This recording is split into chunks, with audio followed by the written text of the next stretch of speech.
Hello and welcome to another fantastic edition of Cracking the Rich Code, the podcast. I'm your honored host. I'm so honored to be the host of this show because I get to meet some really, really wonderful people. And I'm John Verico, by the way, but I'm not the important one here. The important one here is my guest today. She is a truly amazing individual. What positive energy. You're going to absolutely love her. She is an expert in epigenetics, and we're going to learn a little bit about what that is. And oh, you're just going to love her. I'm going to bring on Daniela Mann right now. Hey, Daniela, there you are. Good morning, or actually for you, it's good evening. How are you today? Thank you so much for this amazing introduction, John. I was just saying that I love your energy. So it's almost surreal that I'm here with you today in this amazing podcast. You've met so many incredible people, and you are one incredible person yourself. You've done so many amazing things around the world that I kind of know of. Well, I've always said life is too short to just sit home and watch TV. So, get out there and make a difference for people. And you're out there doing that too. And I know that you travel a lot as well.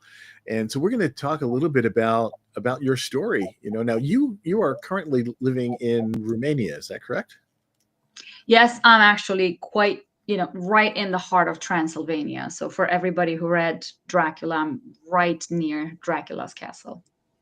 Well, I'm a huge fan actually of the Dracula story and all of all the kind of the classic monster stuff.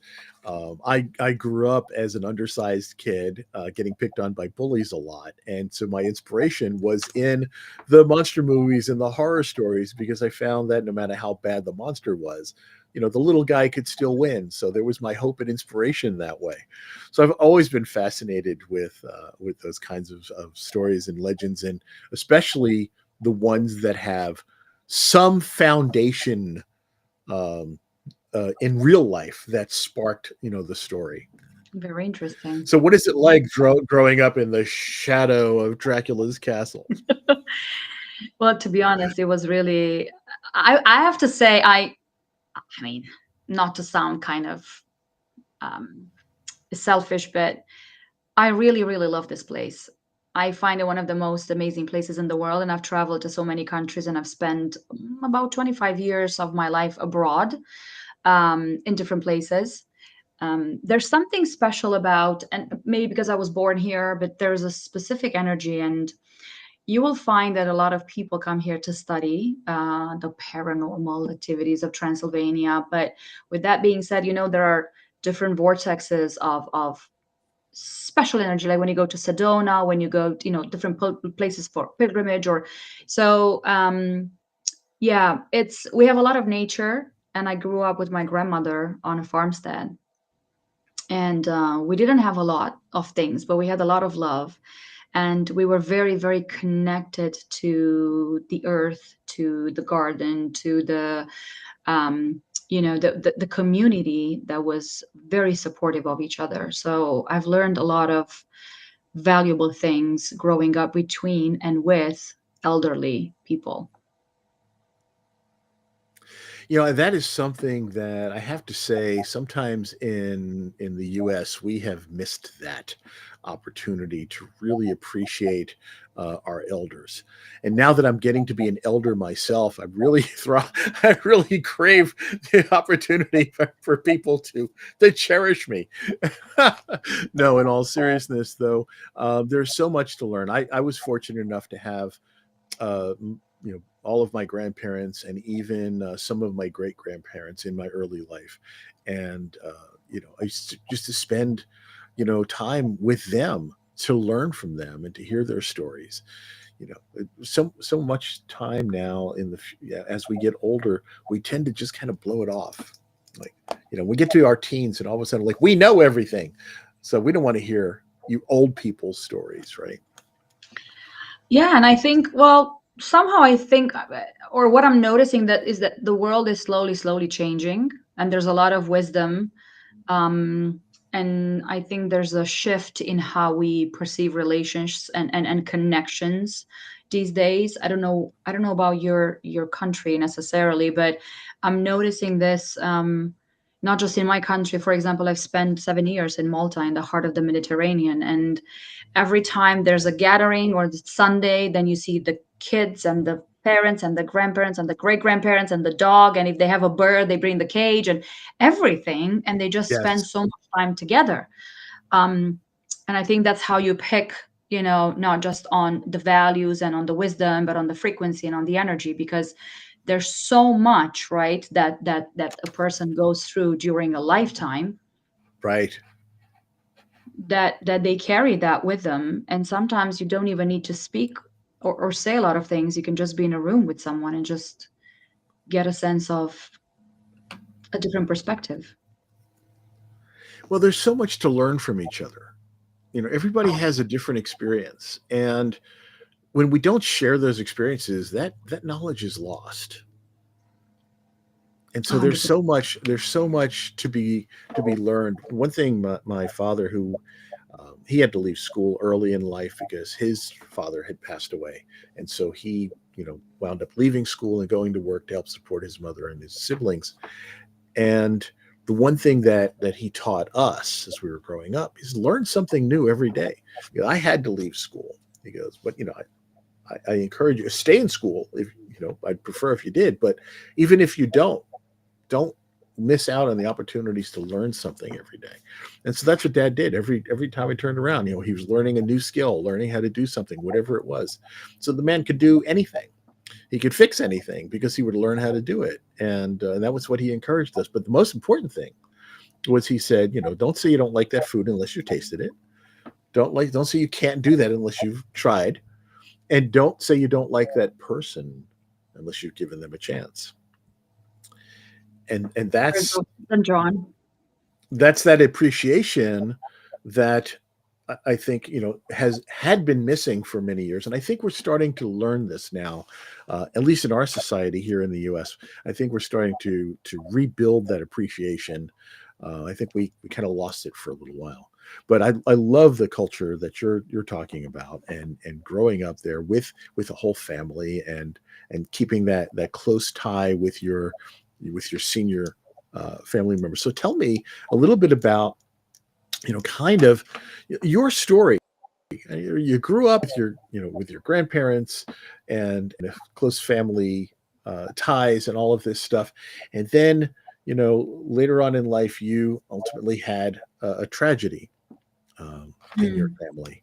And so let's talk a little bit about what happened there, and what you learned from that, because I think this is really critical. Yeah, so I grew up with my grandmother, my grandfather as well, but my grandfather died when I was very little. So my grandmother was the one that kind of took care of me. My mom and dad had a lot of issues. So I'm just going to leave it there and just say that they had a lot of wounds and they were behaving such as, and then I left my country at a very early age. And when my second child was born, we were living in the Caribbean at the time. And I was finally feeling like, wow, my life is complete. I'm living the dream. I'm in paradise. My husband is my best friend. I always wanted two kids. My second child was born. And you get that sense of, oh, I feel so fulfilled. And we had amazing careers and everything you kind of think about, when you're young. And it's I want to say, no, that's an illusion as well, but it was a very good perspective.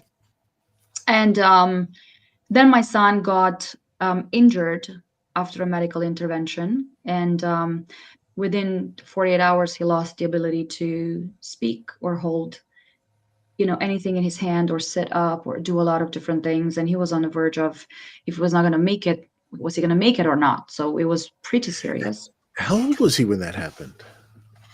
He was 9 months old, Oh, wow. and it coincided with a time when we were leaving, and we were planning on coming back home and settling down finally after going around the world and having all sorts of adventures. My husband and myself, we both felt that we wanted to go back home and kind of settle down and build a business here and all those things.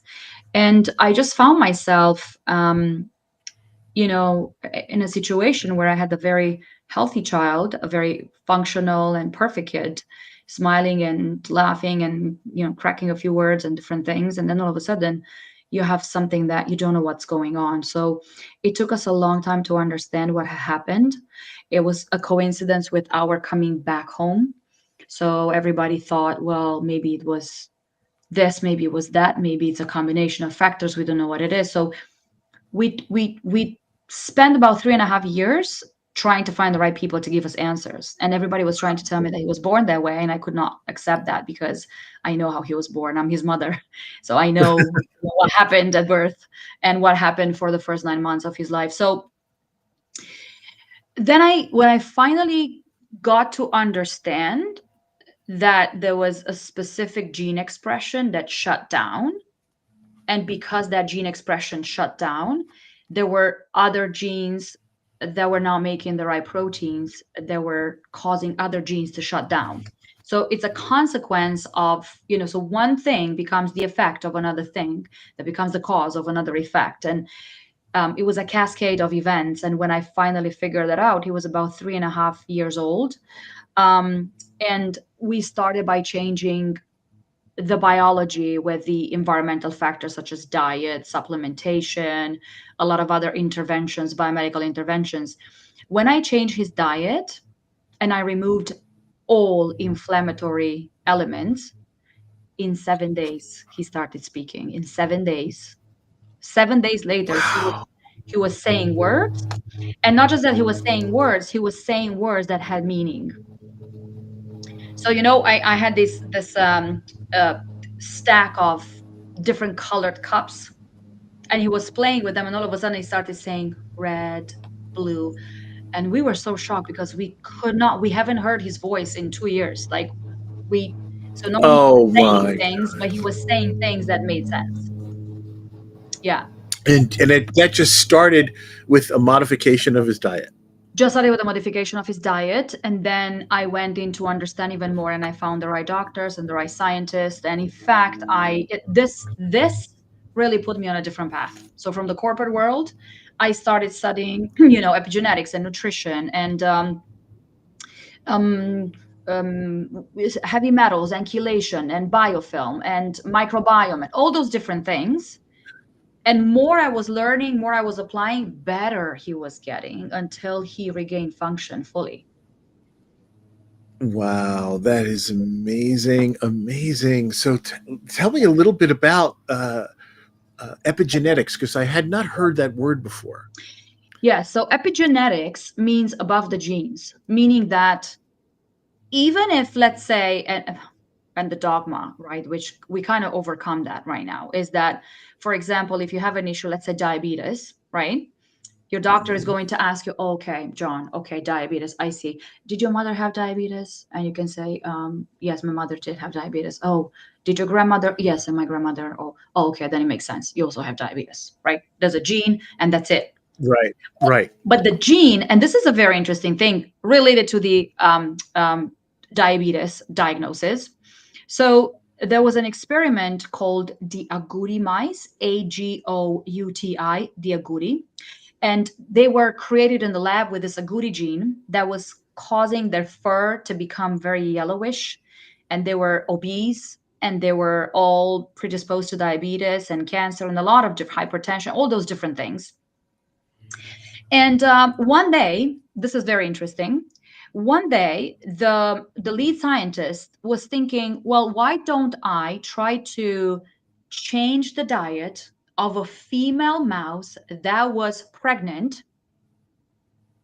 and it gave her a diet following what we call methyl donors. Methyl donors are these chemicals that are helping you in a process called methylation. So that means converting vitamins in your body, detoxifying, and all those different things. And by changing the diet, the babies from this mouse, they were all born with the same gene, but with perfect fur, with perfect weight, no diabetes, no cancer, and they were following these, I don't know how many generations, I think it was about 7 or 12 generations of mice, and none of them Wow. had any of these conditions, while the mother still had the same condition and the yellow fur, and she was obese and all those different things. So this was a huge experiment, and it was so incredible because they did not expect to find those things. So above the genes means that your DNA is not your destiny. The DNA expression changes due to the signal that it receives from environmental factors. And there are three conditions that may change the signal. Only three. One of them is going to be trauma in the sense of a physical impact. So, for example, if I have an accident and I cut off the communication of my nervous system, let's say I break an arm or Right. something, then there's no signal. So then I get all those issues because of that.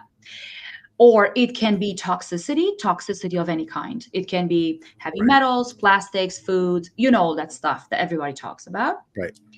But the third and the most powerful and the most impactful one is our own thoughts. Our own thoughts change the expression of our DNA. So your thoughts can make you sick, and your thoughts can make you well and better and healthy. And it's very, very interesting. So you Power can, of the mind, amazing. yeah, yeah. So, you know, after my son got well and he regained function, I was asked to teach other people how to do it, and I wanted to share because I thought, well, this is amazing. I mean, I think I should share it with everyone. I was willing to share it with a lot of doctors and a lot of, you know, medical um um I want to say the medical community. They were not very interested to find out about this. They're That's very hard to okay. change. It was like, yeah, it's, you know, I'm sometimes sure Big Pharma was really, pleased to hear this too. Like, oh well, you but mean I can't throw drugs at it? exactly, exactly. So, but you know, you are the medicine, and you are the medicine. And when you realize that you are the medicine, amazing things happen. And with children, it's very easy because you can just simply change their environment and they respond very fast. But then I had a lot of the mothers of different children with different issues who were exhausted and burned out, and they were sick, and they were getting all these sorts of autoimmune issues. And then I started working with them, and they were getting all these great results up to a point where I realized that they were changing the environment in the body. Then they would go home and they would go back to the same environment, and they would trigger the same signals from the stress Oh, hormones. And that's when I went to study the mind. And I became so absorbed by this quantum mechanics, the quantum physics, the quantum biology, about the potential of all these things around us. And yeah, and then I just started working with this from the perspective of the subconscious and the energetics and the quantum field, and everything changed, John. And we have probably over 400 testimonials by now of people that have wow. healed themselves from the craziest things, like glaucoma, autoimmune, gut issues, the craziest conditions, even mechanical issues. Um, and then what was happening, they were saying, well, now, you know, I couldn't do a lot of things because I was sick. Now that I'm well, can you teach us how to create abundance, or how to fall in love with the right person, how to create connection? I don't even know how to do these things, right? Because they could see different programs, but they didn't know how to get rid of them, or how to change that. And then all these things that I do just kind of happened. I didn't plan on anything to happen. They just sort of happened. It, first of all, for anyone who's just tuning into this, go back and rewind and again watch this thing from the beginning. This is a fascinating conversation with Daniela Mann, who is an epigenetics expert and went through a really traumatic time uh, uh, years ago with her second son, and learned so much in trying to help her son heal, learned so much about the body and our genetics, and so many times we look at things that we may have, whether it's a predisposition to diabetes, and as we mentioned, or genetically high cholesterol, or whatever kinds of things that we may have in our life, and you say, oh, it's genetic, we can't do anything about it. We just have to try to work around it. But Daniela has found ways of coordinating your your dietary and your mindset and all of these things in a way that actually activates our body to heal itself. And this is truly a fascinating conversation, and I wish we had more than just the 30 minutes that we have here, but we still have some time, and we're going to definitely talk more about this. Daniela, this work is really fascinating, and now you've taken this not only for helping people to heal their body, and but also changing their mindset so that they're able to manifest those things that uh, they really desire in life. Because we hear about this all the time, right? We talk ourselves out of things, or we talk ourselves into the wrong things because of the way our mindset is. We're like, oh, this is, I just have to deal with this, or I suck at that. And if you say you suck at that, then you suck at that, But if you say I'm good at that, and even though you're not good, but you keep telling yourself you're good, you can actually get good, right? The things that happen to us are what we tell ourselves. And I think you're kind of going in that direction with this next portion of what we're talking about. Yeah, and it's amazing how you said that because, the words that follow I am follow me. So whatever I say about myself, I become more of that. And that's very interesting because whatever I say about you, John, you become more of that. And it's very interesting that people are not aware of it. So many times when we Oh, tell me good stuff. Tell me good stuff. No, I'm kidding. only the good stuff about you. But it's also, how do I want to project my life, because I am also the co-creator of my own life. So there's this field of possibilities. It's also a medium that transmits information from one place to the next. And we know, and we don't have to get into this right now, but we know that there's a field of information. And what they have noticed is that the observer is changing reality. So it's almost like we're surrounded by this potential. So I have all these waves of potential for whatever outcome I want for myself. And I have all this potential. And then whatever I focus on, whatever I expect, that's what I collapse into my 3D reality. Whether that is, safety, whether there is healing or abundance or finances or communication, community, connection, whatever it is that you want. And it's very interesting because when they created and they kind of mapped out the human genome, they spent 15 years to map out the human genome. And they observed that they could connect about 2% of our genes to whatever they would do or whatever they would mean. So there was never anything published to say this gene causes this disease. This gene is connected to the expression of that disease, but it doesn't mean that you can prove that it caused it. So whether or not you have the diabetes gene, I'm just going to do it this way. It's about the expression. Is this gene going to be turned on, or is this gene going to become silent? What are you thinking? What are you doing? What is around your environment? Who are you spending time with? Where do you spend your time? What are you eating? Do you move? Because movement is life, right? Like movement. Your heart is pumping blood. Your cells are constantly moving. So there's a lot of information. But what was really shocking to me, and what was very interesting at the same time, is that they said that this 98% of our DNA, they couldn't understand what it does. So they said it's junk. It's just junk DNA. Oh, And I have to laugh as well, because where did you see in nature, anywhere in nature, where do you see anything that is 98% waste? I mean, nature doesn't create things like that. And no. I always believed that there must be something in this junk DNA that activates these information. There's Right. information and frequency that is able to turn on the expression of certain genes that were silent. And only this year, there was a study that came out that says, well, it seems that junk DNA is not junk after all, where they're observing how certain things activate healing genes. And I will leave you with this thing where I want everyone to know that we all have specific genes. They're called the IEGs, the immediate early genes, that can be triggered by thought alone, and they become active in about 30 seconds or less, and they influence hundreds of genes and thousands of proteins. All right, how do we activate those? So you simply activate them with your imagination and your own intention and aspiration.